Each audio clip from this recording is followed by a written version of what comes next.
Oh, the banter's already begun, folks. Comedian, TV presenter, jack of all trades, really. Wil-Anderson is in the studio with me. If you've got any questions for him, 8223 0000. Welcome to Adelaide. Thank you very much. I feel very underdressed. I've come in my tracksuit pants because it's radio. It's theatre of the mind. To the people at home, I could well be wearing a tuxedo. I could have come in on the back of Black Caviar. You know, it could be...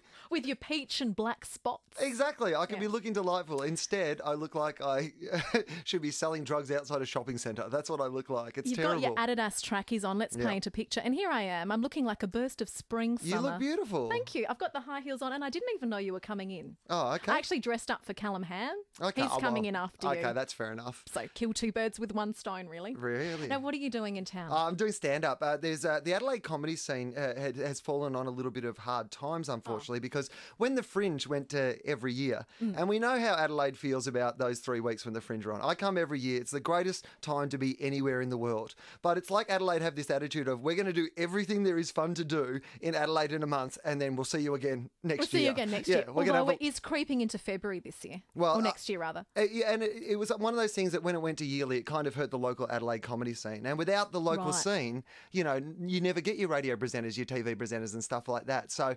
the word was put around, and some of the sort of bigger acts from around Australia who've been to Adelaide and, you know, love the scene here are coming into town. So Peter Halley is in town in a couple of weeks. Really?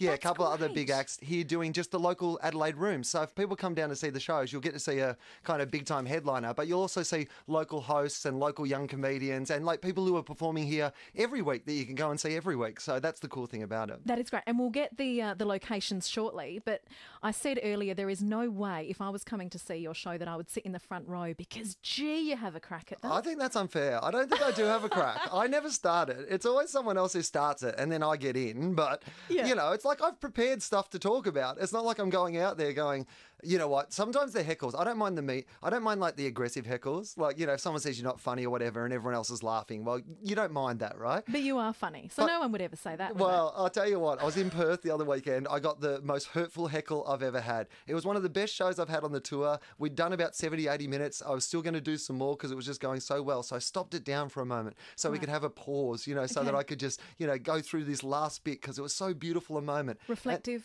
And this guy up the back and didn't even yell it, just kind of said like this. He goes, "Excuse me, have you put on a bit of weight?" I was like, that is the best heckle because I had put on a little bit of weight, but not so much that I thought anyone had noticed. And I was like, it was like somebody heckling you. You don't call your nana enough.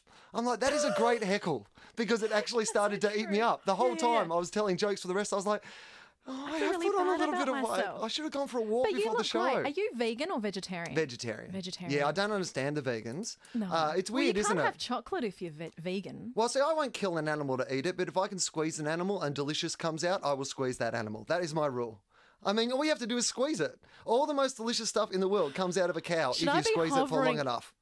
Cheese comes out of a cow. Milk comes out of a cow. Cream comes out of a cow. Ice cream comes out of a cow. Chocolate comes... Cows are nature's vending machines. Squeeze those cows. I grew up on a dairy farm, so I know this. Right. Let's talk about ice creams. Okay. Let's. Banana paddle pops in particular. Now, streets have taken... Really? Don't care. I was always a Barney banana man. Yes, so were my listeners. Yeah, Barney bananas were awesome. Do you remember the high top? The high top was like a bunny banana. Right. Yes. No, I was a Barney banana person. Once you've had a Barney banana, you're like people from Adelaide who go somewhere else and try to have an iced coffee. Because you know how Farmers Union iced coffee, for whatever reason, I don't know what they're putting in it, but it is the most delicious iced coffee of all time. And I assume that everyone else is using a pretty similar formula, but there is just something about it. And that's what that was like the difference between the banana paddle pop and the Barney banana. The Barney banana was awesome. Banana paddle pop, pretender. Yeah, oh, there you go. You heard it first here, folks, with Wil-Anderson. Now, how did you get into comedy? You grew up on a farm. Lack of other skills, basically. Yes. That's not true, because I hear you're very smart. Yes, but I think that like a lot of comedians, like, you know, have a quick wit. It doesn't mean you're particularly smart or that you're good at sort of, you know, but, you know, like it's obviously if you're going to speak in public and if you're going to use your brain to try to be witty, I guess that helps. But no, I grew up on a farm. My dad's a farmer. My brother's a farmer. My granddad was a farmer. My dad lives on the road he was born on. So that's why I'm a comedian. Brilliant. Because otherwise I would be on that road, which is called Anderson's Road. It's named after my grandfather who built the road in the first place. Really? Yeah. Country New South Wales? Country Victoria. Country Victoria. Gippsland. Surely he would have wanted you to get into farming. Oh, I mean, that would have been a I natural have soft hands. I would have been awful. I would have like exchanged the great for cows for milking magic cows. beans, and I would have been the worst. I would have been putting the cows on trampolines, hoping that we could have like cappuccino milk come out. Like I would have had all these crazy plans, feeding them Milo. I know, feeding them coffee, cocoa. Yeah, exactly. Oh, yeah. To get Farmers Union. Be terrible. I would have been a terrible farmer. I had to find something else that I could do with my life. I always loved comedy. I loved comedy. My favourite people in the world were comedians. We had 2 TV channels, like we had ABC, Channel 2 as it was back then, and like a composite, commercial channel in the country. And my 2 favourite TV shows when I was about 13, 14, just starting to get into sort of comedy, were a show called The Big Gig and then a show called Andrew Denton's The Money or the Gun. Yes. And the guy who produced The Big Gig was a guy called Ted Robinson, who produced Good News Week, which was the first TV show that I did. And he also produced a TV show that I did for 6 years called The Glass House. And Andrew Denton, of course, produces Gruen. So it's weird that the 2 people who got me into comedy as a 13-year-old boy are the 2 people that I've worked for in my adult career. But if you told me at 13 that was going to be the case, it would have blown my mind. Just brilliant minds. Now, is it true that John Howard, Prime Minister at the time, pressured the ABC to show Glass House? Some people thought that. I mean, he put out a press release. A press release? Yeah, totally. You know you've made it when the Prime Minister puts out a press release about you. It's pretty weird when you lose your job and the Prime Minister of the country feels the need to put out a press release. It said, I remember the quote. It was something like, I didn't watch the show regularly, but I flipped it on occasionally or something like that. And then I had this image in between cricket? Yeah, John and Jeanette sitting at home in matching trackies, watching The Glass House. I sat next to him on a plane the other day, actually. We were, Did you? We were flying back from Darwin. Right. I'd done a gig up there, and I assume he was doing some sort of gig up there as well. And we sat literally in the seat next to each other for the whole flight and never kind of acknowledged, because I thought it would be awkward for him more than anything. Like, I wouldn't have...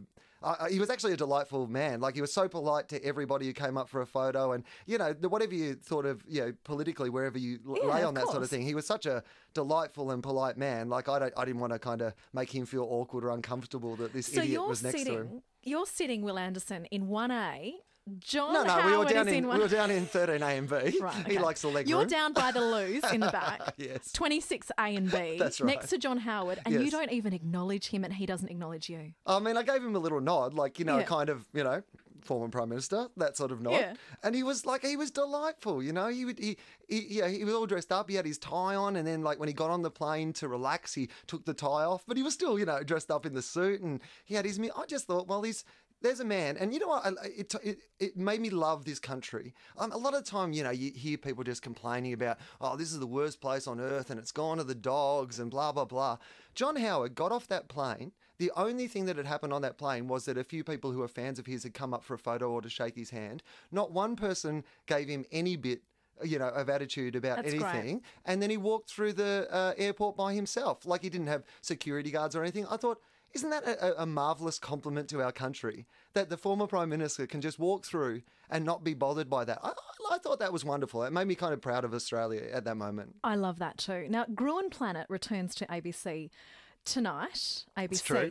Before we talk about that, though, can I talk about Gruen Sweat, Let's which was go your back. ode to the Games? Yes. Our Olympic show where we were not allowed to actually show any of the Olympics. And we weren't allowed to say the O word, we The O called word. it. You That's can say it okay, now. let's not worry about It's that. all right. Can we say it Yeah, now? you're out- I'm still a you're bit out- scared. Yeah.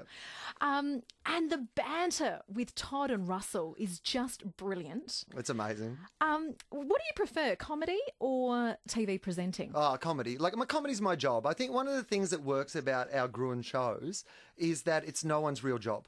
Often, when you have a real job, what happens is you don't take risks because it's your job. Yes. You're like, oh, if we take this risk and it doesn't work out, then we're not going to be able to pay our mortgage. Or if we take this risk and it doesn't work out, the show will get cancelled. No one in this show, it's their first job. My first job is stand-up comedy. That's what I do most of my year. I spend 3 months doing television. So if it falls over, it's no big deal. I'll go off and I'll do some more stand-up and I'll do something else in the future. Yeah. And it's the same with Todd and Russell. I mean, these are big advertising guys. They get paid a week to do our show what they'd spend on a decent lunch at the advertising agency. Though I spoke to Todd via the phone the other week to promote Gruen Sweat, and he was in the car park at Macca's, howling down on some fries. He does have the Macca's account, though. So Yeah, so he did admit that. yeah, I was going to say. maybe So he was Ronald just probably being came cheeky. out and delivered them in Yeah. person. Now, I'm just looking, so Gruen Planet premieres again tonight, 8:30. 8:30 tonight, ABC Yeah, it's a One, cracker. so- I go after, in the first 8 minutes, I have Yeah. a go at Jamie Packer over all the Crown Casino Yeah. stuff. Then we move on to Clive Palmer, and then we get to Gina Reinhardt. So within 8 minutes, I think I've burnt every bridge there is in Australia. But it's our pitch segment tonight is to convince Australians that Gina Reinhardt should run Fairfax. And it's such a beautiful pitch. There's one that's a jingle, and it's like choirs of people all over Australia singing this ode to Gina Reinhardt. It is... I haven't been able to get it out of my head all day. It's so delightful. Can you sing us a few Oh, bars? no, I can't. I don't want to. Really? Well, I You don't want wanna to spoil it. I don't Give want to us a spoil it hint. for people. Well, I mean, look, if you've ever seen any of those ads, like a Qantas style choir ad or any of those sort of things, it's very much in that vein, and it's very funny. Do you know what I thought was interesting? And this was a question I asked Todd, was, Qantas has gone through the whole rebranding exercise. They've ditched I Still Call Australia Home, That's brought in right. a new one written Daniel by Johns. Daniel Johns. But when the Olympians arrived back home, did you notice that the choir was there singing I Still Call Australia Home? Yeah, well, they need the gig now. They're not in the ad. They haven't got that sweet advertising, money. They're essentially busking. They weren't even meant to be there. They just rocked up. They passed the hat around at the end. Got a few silver medals, so that was good. I got in trouble on this show for saying I wanted more gold. I Really? was just being honest. Really? Yeah, I'm Oh, no. Australian. I'm happy with silver. Well, there's still about 6 billion other people who are worse at that chosen Second sport in the than world you. Yeah, at it's still pretty anything good. is awesome. I was good at the sack race and the egg and spoon race at school. That was it. I've never been. I don't think in most days I'm second best in my house at anything. You know what I mean? I have 3 cats. They're better at me than most things. Now, what are their names? Read one. Diego is one of them. Diego is one. Yes, he's Burmese. Yeah. He walks with a limp. Not in a 50 Cent sort of way. He walks with a limp. They're all rescued cats. Right. So they all have like Tip's missing a tail. And, Tip? Yeah, Tip, because we got him at a rubbish tip. Oh. Yeah, so I named him Tip to remind him of his roots. So, and Diego walks with a limp, but he's such a naughty cat. Like, you'd think he'd be the most innocent cat in the world. He's Burmese and he walks with a limp. And yet he is the cat that drags every thing into the house. That I think he's like Kaiser Soze in that. Like, I think he's putting on the limp. The minute I go out of the He's putting on house, the limp. he's coming up with love it. plans. It's horrible. Wil-Anderson, I'm running late for the 3 o'clock news. Can you stick around for another few minutes? Because I want to ask you about your ears. All right. We'll be back with more comedian Wil-Anderson after the news. Stay with us. This is going to be good.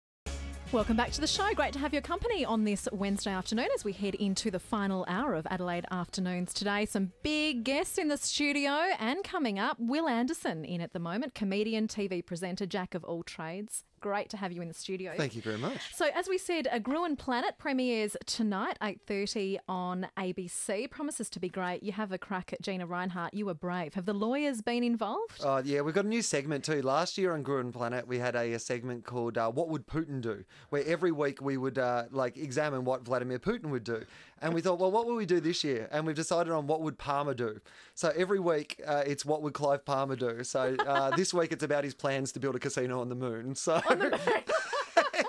he is nothing but fun. Love it. And you're also doing some stand-up shows over the next 3 nights. Yeah, that's right. Here in Adelaide. Okay, so tonight you're at the Arca Bar. Yep. Is that correct? You can still get tickets? Yeah, tonight and tomorrow night you can still get tickets. It's sold out on Friday, I think. On Friday at the Rhino Room. So, and where would we get tickets? Through the venues AdelaideComedy.com.au. AdelaideComedy.com.au. And that's Trust me, do not sit in the front row. And folks. even if you don't like me, if you want to support Adelaide Comedy, but you don't think I'm very funny, there's some really great people coming in the next few weeks. So go to AdelaideComedy.com.au and check out the local live scene. Now, the best thing about your shows, apart from the fact that you are in it and you are incredibly funny, are the titles. They all contain the word will. They do. I thought I was smart and unique and different and be the first person to ask you about this, but it seems no. Everybody asks me about it, which is Right. fine. But you know what it is? It embarrasses me because I'll tell you why. Okay. When I first started doing comedy, there was an American comedian called Wil-Anderson who came out to the Melbourne Comedy Festival. He's an American political satirist. And I went and saw his show and I thought it was amazing. And so I was wide-eyed and young at the festival and I came up to him and I was like, Mr. Durst, I've just started doing comedy. Do you have any advice? And he said, always put your name in the title of your show, make it a pun, it's memorable. He was doing a show called The Durst Amendment, which was about American politics. So that's a good title for a show. I thought, that's a great idea. I went away, I did I Am the Wilrus. The next year I went to Edinburgh with a show called Wil-Anderson. And Will Durst was playing in Edinburgh. Oh, I thought, this is brilliant. I'm going to go up in the bar and I'm going to tell him that he gave me this advice, and here I am overseas doing a show with his advice. He'll love this story. Being a star. I told him this and he looked at me and said, mate, I was just trying to get rid of you so I could go to the bar. So 20 years later and 18 stupid show titles later. Okay, some of them, if you're not aware: Will by Mouth, Wheel of Fortune, Jagged Little Will, Kill Will and the Last Time, License to Will, Jagged Little Will, Will Communication and I Am the Wilrus, which you've mentioned, Will of God, Bewildered, Willosophy, Willful Misconduct, I love that one, Man versus Will. And what's your latest one? Wil-Arius. Wil-Arius. Okay. It took me a long time to have the confidence to call the show Wil-Arius because I was so paranoid that the reviews would be Wil-Arius is not. Is not. Yeah. No, you'd never get that. Now, I've racked my brains for good. all of a minute and I've come up with another one. I like it. Please do not tell me you've had this one before. All right. Equilibrium. No. Do you like it? I do like it. It just came to me. Equilibrium. Equilibrium. Oh my God. You actually really like it. I really do like that. I There you like go. when they're a bit of a surprise. And I have about a list of 60 because people suggest them to me all There the you go. time. Equilibrium. That is very good. If people don't like me, they normally suggest Last Will and Testament. Oh, yeah. And this is the final one that I'm going to do because I feel like the final one I should ever do should be the most ridiculous, right? So I've already got the poster in mind. It may be like 30 years from now, hopefully, but this is what the poster will be. I'll come here for the Adelaide Fringe. I'll be 60 years old, and it'll be me in 60. It'll be me in 70. Whatever. I'm going to be old. Point being, I'll be old. Yeah. And I'll come over and I'll be in a beautiful suit and there'll be some girls in bikinis behind me and I'm going to call the show Simply Irresistible. And that's going to be the last show and you know I will have jumped the shark. Love it. Okay, 2 more quick questions. Okay. I know you've got to go and be even more funny. Is there anyone you would not poke fun of? Look, my rule is, and look, when you first come up, you think that everybody is fair game, right? But I think over the years, I don't feel like that, to be honest with you. As I've got older, I have a simple rule when it comes to comedy. I'm willing to make fun of anyone who's brought it upon themselves. So no one is off limits. But they have to have brought the fun upon themselves. Okay. Finally, I want to ask you about your ears. Yes. Because you have brought that upon yourself. It's true. Well, I didn't know. On My your mum and dad website. did. Right. Now, what is strange about your ears? Oh, yeah, they're joined at the bottom. It freaks people out. Right. We get letters to the TV. Are you like, kidding we like me? the show, but I don't like his ears. I'm like, what am I meant to do about that? Do you want me to have an operation? I work for the ABC. It's 8 cents a day. I'm not changing my ears. It's funny you should say that because I've had an operation on my ears. Are you serious? I'm absolutely serious. What one did you have? I was born with those taxi driver ears. Oh, yeah? Yeah. So when I was 4, I had them pinned back. Oh, when you're So I wanted to 4, share that that's with you. fine. Yeah. But I'm 38. I can't get it done now. Well, you could. Imagine but if I got people would plastic talk surgery about and it was you. just my ears. Yeah. That'd be weird. I earn 8 cents a day at ABC. I can't get them changed. I love it. I love it. It's your thing. Yeah. It's amazing, though, how many people ring in when you're on TV Yeah. and complain Oh. about what you look like. Oh, man, it's insane. Yeah. Like, I mean, literally the first night that Gruen was back, half the tweets about the show were about my hair. It's very good hair. Okay, I got to let you go. You can still get tickets. Adelaide Comedy. .com.au. Yeah. When I have singers in the studio, Yes. I always like to tell them that I wanted to be a backup singer for John Farnham. Oh. I love Michael Bolton. Anyway, it's not going to happen. I met Okay. Michael Bolton once. It was like my ideal moment. Right. I think I could also be a comedian. Yeah. I've got a A joke lot of people for you. say that. Okay, ready? Can I Come hit on. you Yeah, before you've got please to do. go? No, He's please dying do. to get out of here. Okay, ready? What's round and green and goes up and down? What's round and green and goes up and down? I have no idea what. A pea in a lift. You know what? I don't mind that. It's kind of surrealist. Ross Noble could make that work. You can borrow that. Yeah. I'll let you. Oh, Wil-Anderson. no, I'll keep it up my sleeve. It's been a pleasure. Good luck, and we'll see Cheers. you again. And we'll see you tonight. ABC Gruen Planet.